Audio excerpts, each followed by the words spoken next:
रात का तीसरे पहर था। रामपुर गांव के ऊपर एक अजीब सा सन्नाटा था। ना कुत्ते भौंक रहे थे, ना कोई चिड़िया की आवाज, सिर्फ एक अजीब सी हवा जो एक पुराने गुलाबी पत्तों वाले पेड़ के पत्तों को हिला रही थी। इस गांव के लोग कहते थे, जब भी हवा इस पेड़ के पास से गुजरती है तब किसी की सांस उसके साथ चलती है। कोई नहीं जानता था वह कौन है, पर सब कहते थे रामपुर के तालाब में एक औरत की रूह कैद है, शायद वही है। सुनने में आया बहुत साल पहले उसी तालाब के पास रहती थी सीता और उसका पति साहुर, एक मिट्टी के बर्तन बनाकर बेचने वाला आदमी। साहुर हर रात गांव के अंदर के जाकर मिट्टी लाया करता था मटका बनाने के लिए, पर एक रात कुछ अलग था। उस दिन अमावस थी और मिट्टी से एक अजीब सी बदबू आ रही थी। साहुर ने सीता से कहा, रात भारी है, तू सो जा, मैं बस कुछ देर में मिट्टी लाकर लौट आता हूँ। सीता को दरवाजे पर बोलकर ही वह चला गया। अगली सुबह गांव वालों ने देखा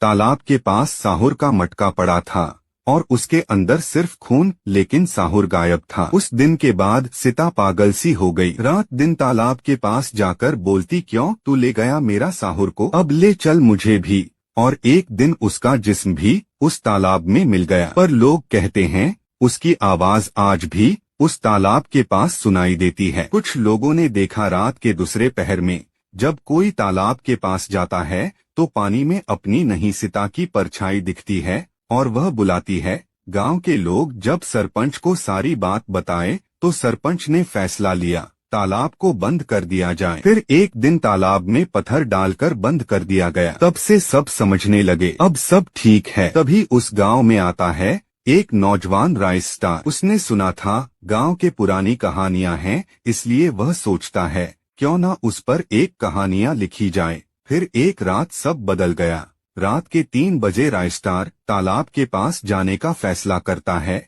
लेकिन जैसे ही उसने बंद तालाब के पास पैर रखा एक ठंडी हवा चलती है और एक आवाज, तू भी अब मिट्टी में मिल जा। राइस्टार डरते हुए पलटा। फिर जो उसने देखा उसके होश उड़ गए। तो दोस्तों, राइस्टार ने ऐसा क्या देखा जिसे देखकर वह खुद सुन्न हो गया? अगर जानना है तो कमेंट करो को पार्ट 2 चाहिए।